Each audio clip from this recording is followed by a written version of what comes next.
Ryan, you take it.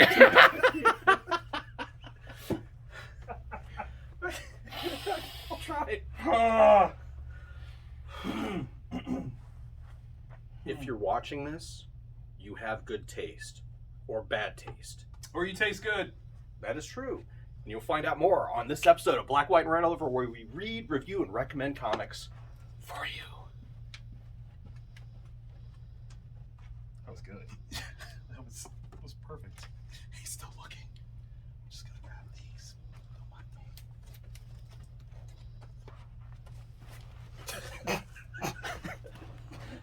me. It was the hunch. The hunch. I wasn't ready.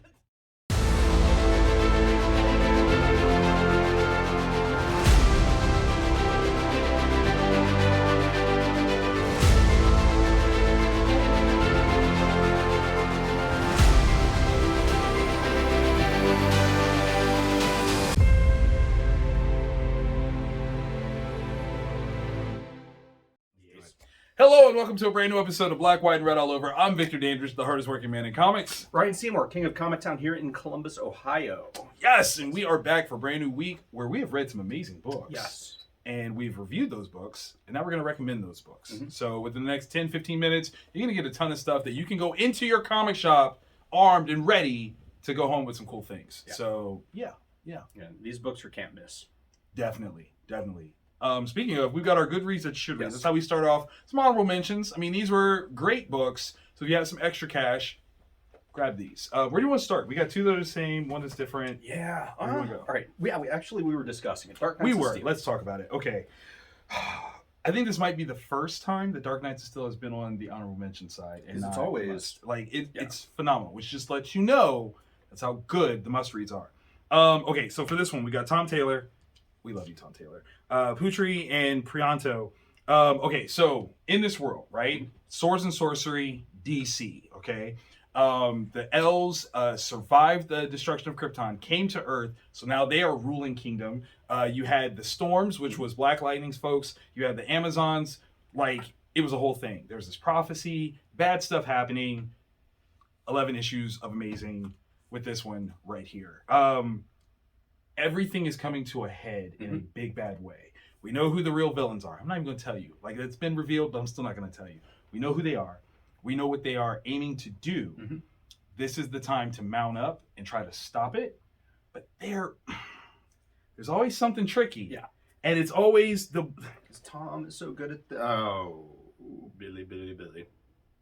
And so when you see this person and the machinations and all the things that they do, you go, of course, I should have known. Is the proper twist towards the end just to get you excited, super excited for the ending. This penultimate, though, this is a good place. It's a good place. Grab this book. Yes. You need that book.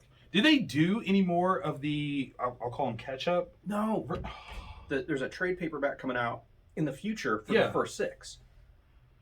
It's not a bit, like, it blows my mind, because as soon as issue 7 hit the shelf... You should have had a trade for first 6. Because that's an immediate sell point to get people to get the last 6. Exactly. Am I bugging? Okay, no, No, we're on the same. that's Okay, 100% how you're supposed to do it. Because Okay. then someone was like, I missed the first couple issues. Oh, crap. Here's the trade. Here's the trade and the first issue, and I'm current. Worst case scenario, they buy that trade, they get the other individuals, and then come back and buy the second trade. Yeah.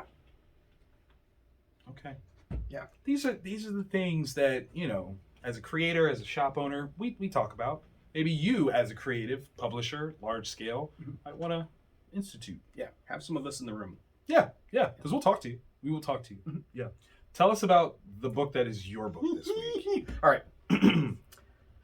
This. Based on the cover alone, I'm like, no. It's pretty sweet.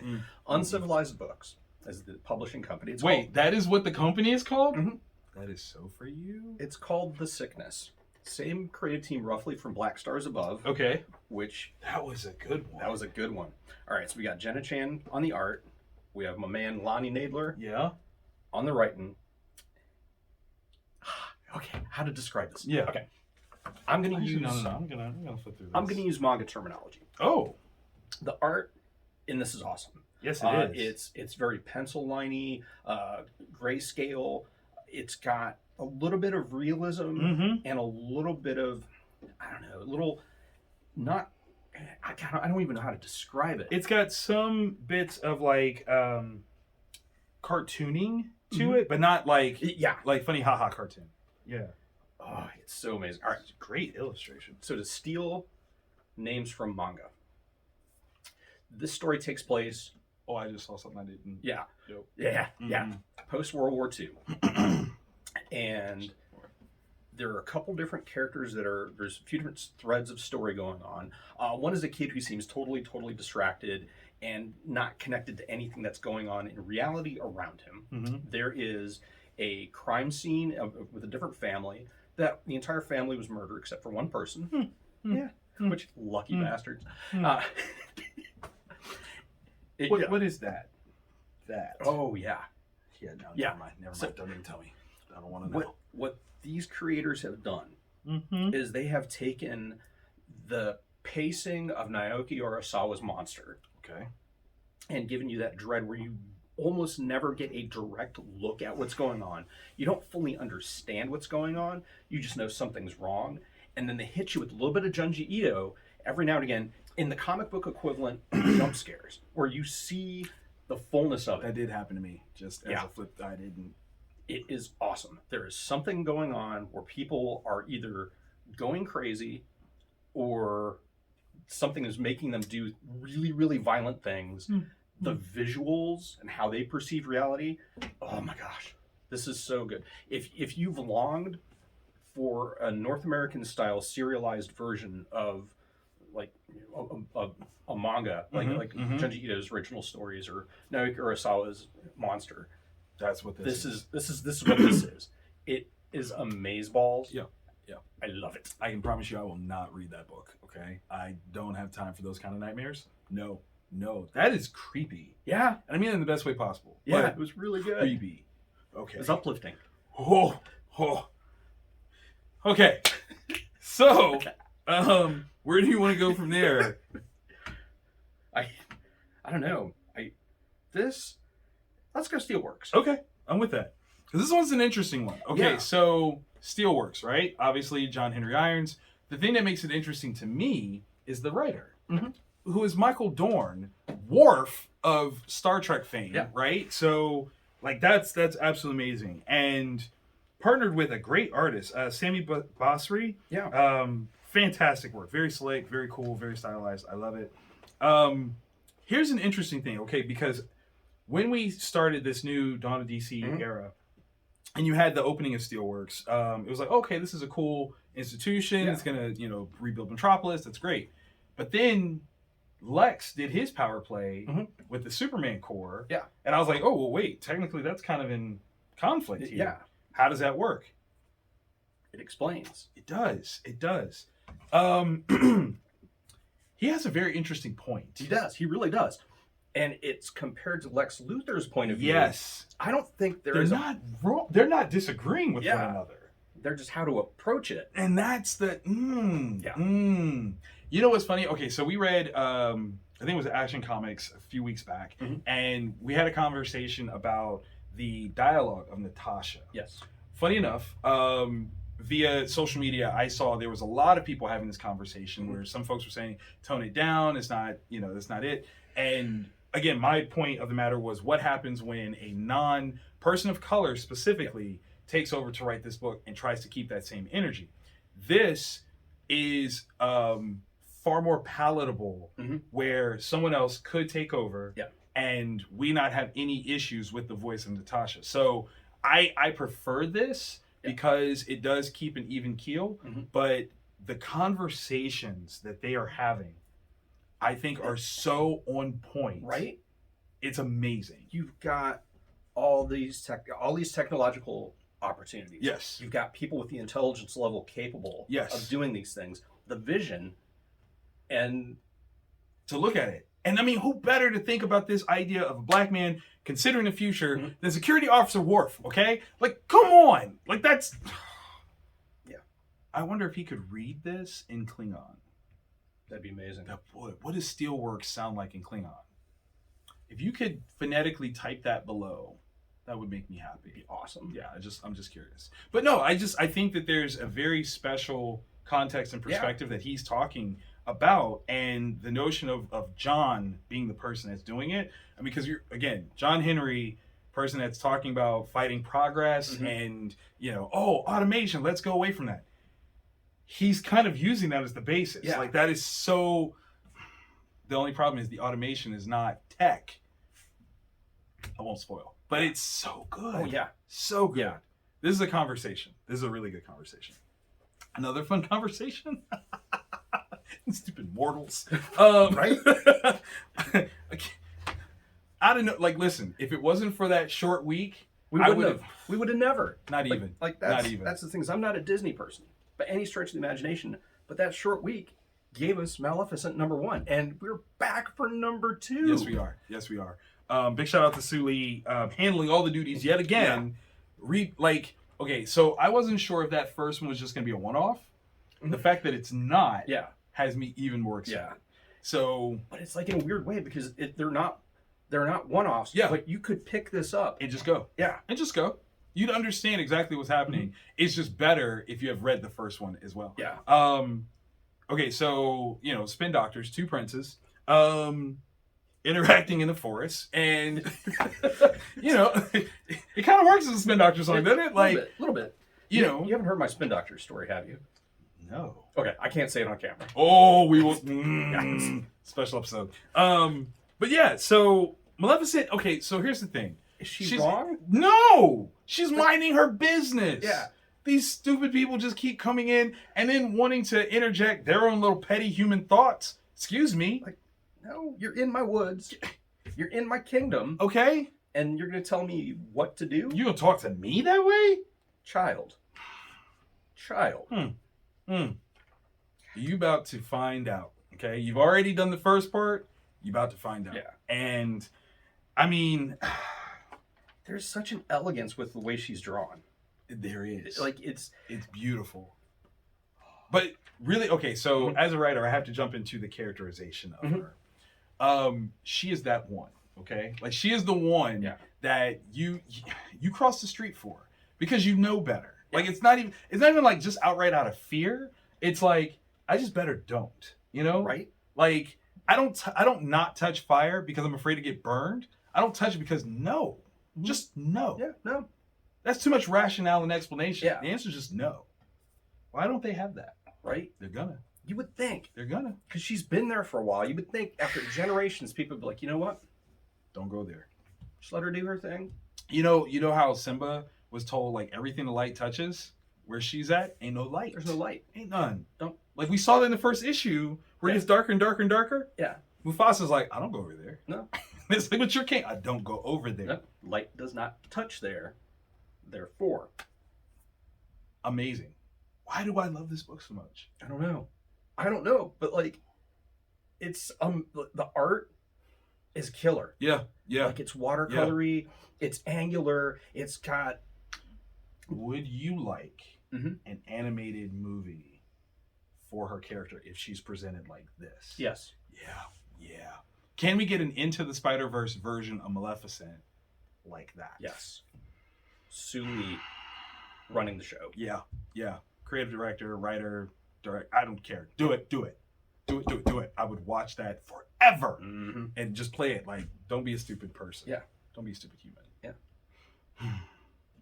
If we love these books this much, and they're just the ones we suggest. Yeah. Just wait till you see what we say you have to have. We're going to come back to that after the break. See you in a second.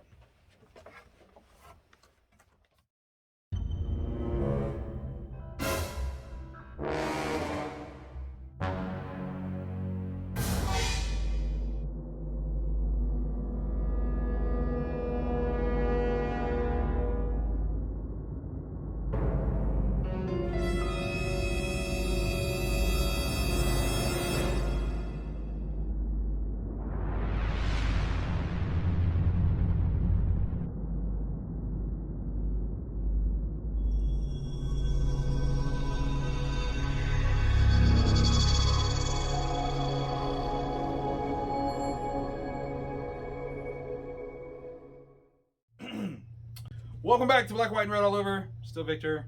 Yeah. Ryan! I want to be Ryan. That was amazing. Oh my gosh. Okay, so we've enjoyed some good reads that you should read, but now it's time for the must reads. Okay, these are the ones that if you walk out of the comic shop without these books, why did you go? Yeah, you missed out. You did. You did. Okay, so we have two that are the same, one that's different. Why don't you start us off with that one that's different? Because I didn't follow up with that second issue. Don't you dare. Don't you dare bring that back over here. Don't you bring that back over here. Making a second appearance on the... Stop it! No! No! Ah! No! Not to the bad place. Astrobots. It's really, really good. What Night Publishing, massive, Simon Furman, Hector Turnick.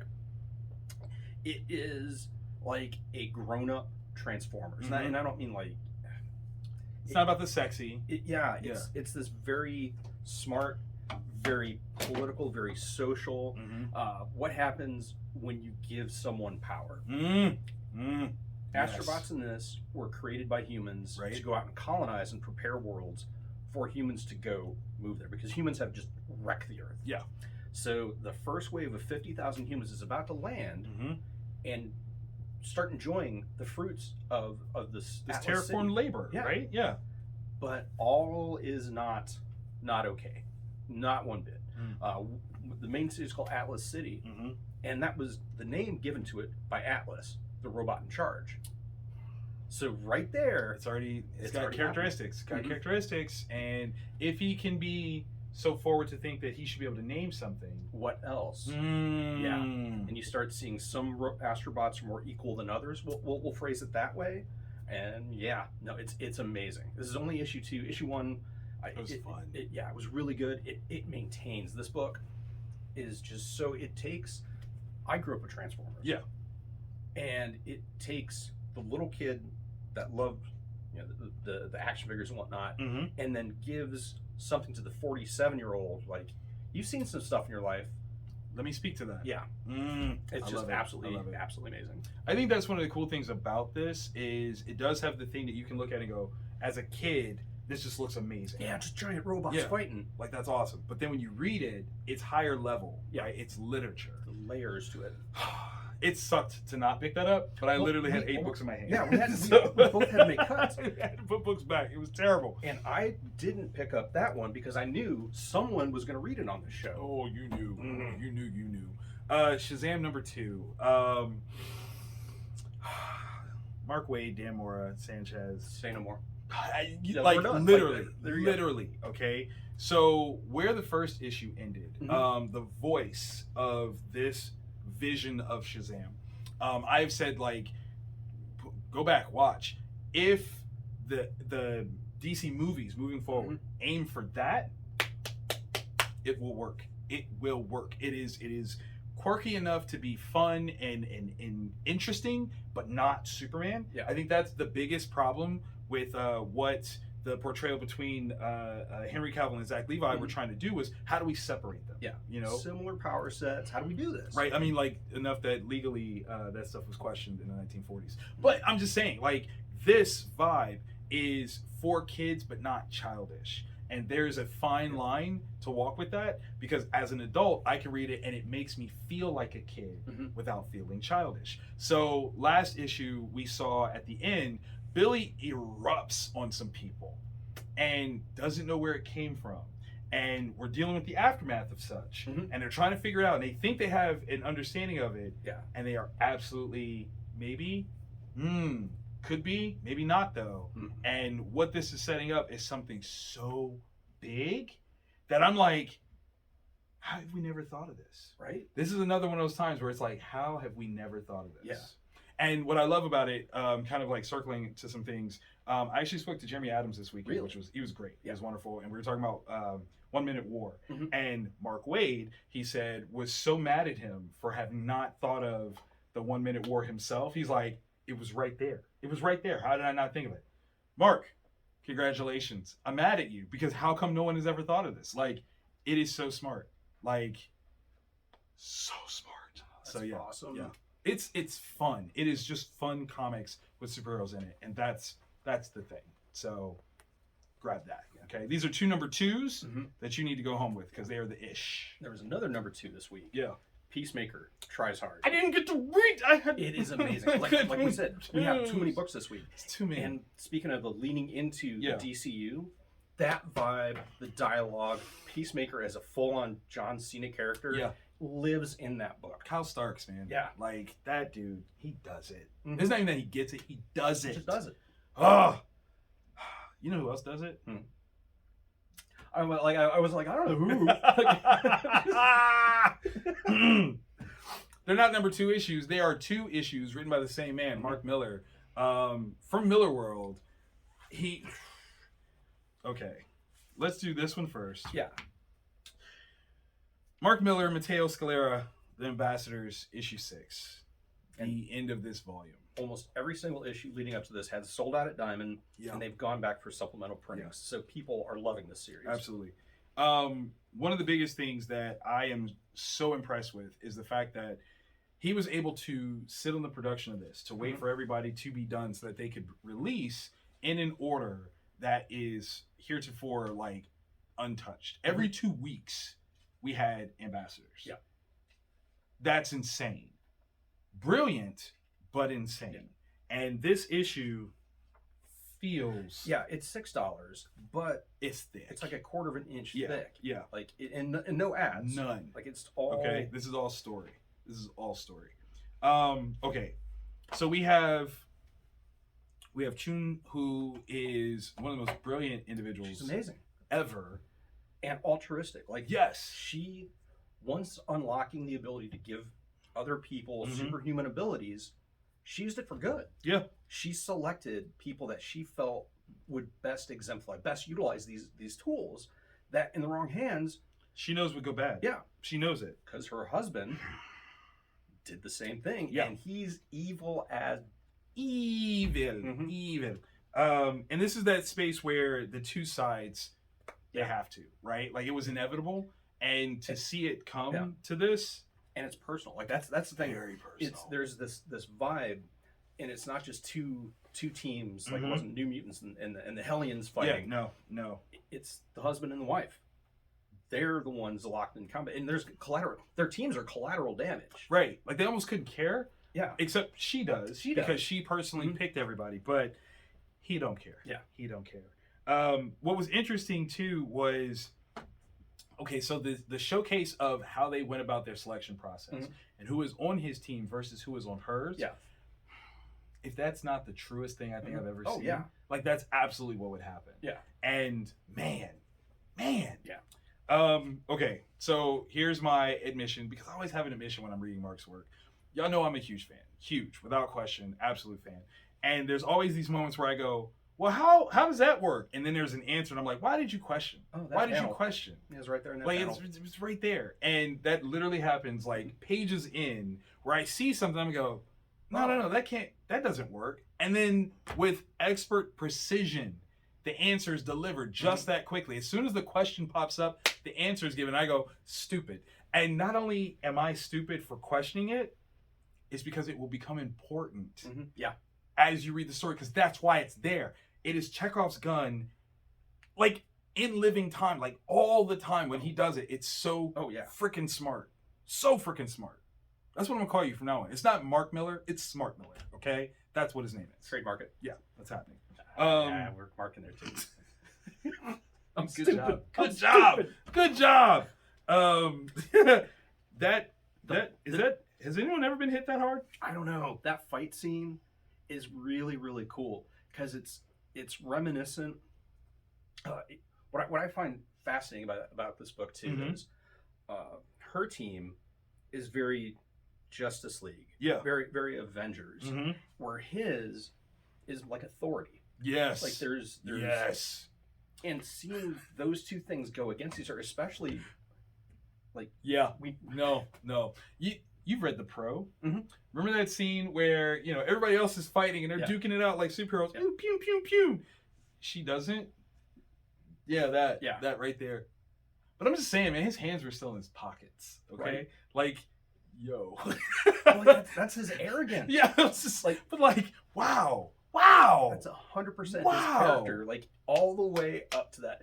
And what I love too is it's setting up for the future. Yeah. Like it wasn't just a mini series and it's done.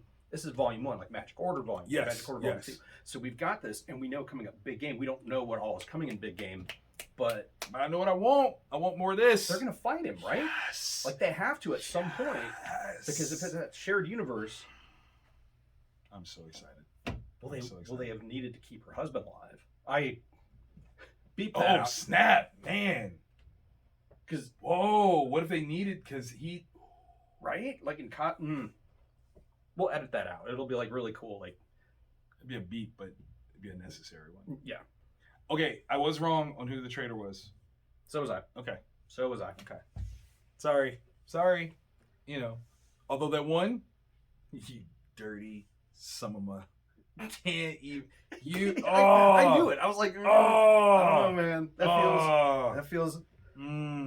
Had to be one. Speaking of had to be one, Magic Order Volume 4, Issue 5. Smart Miller, DK Ruan. What do we call this? The Entitled versus the Experienced. Yeah, I mean, because you've got two perspectives. Yes. Of kids here, Mm-hmm. and You'd have to have survivor guilt in some way. in some, I would hope. Yeah. I would hope. The Moonstone family is very tricky. Okay. Yes. When you look at these two, right, and this is the older brother, right? Perdith, is that how you say that? Peridith? Paradise. I think, Peridith. yep. And Cordelia. Okay, so Peridith was given up as a trade, right? Because when the Magic Order fought the kingdom that was invading, the kingdom doesn't accept like straight up losses. They're like, no, we'll just keep fighting. Yeah, we have to do a hostage swap. Yeah, you got to give us something, and you can take something, but otherwise we'll just keep fighting. And so they traded the king for the Moonstone's firstborn son. Yeah, which had to have been a painful decision that the Moonstones made. Yeah, because you're giving up. You give anybody else up in the world, except for your kid. Your kid. What a sacrifice, right?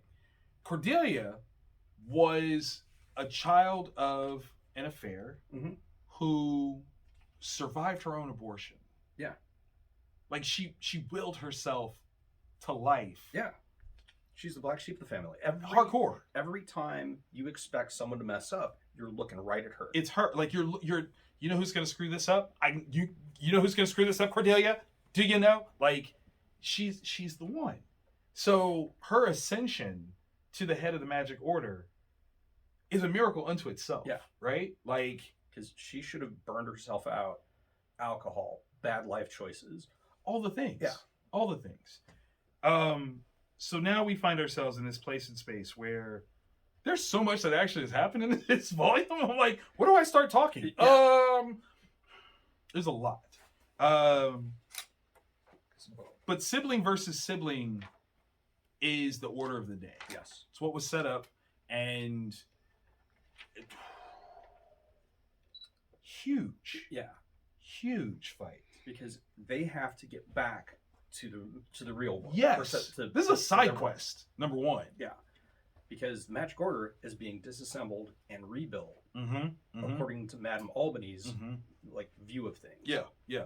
And it's not pretty. It's not. It's not good. It's not a good look.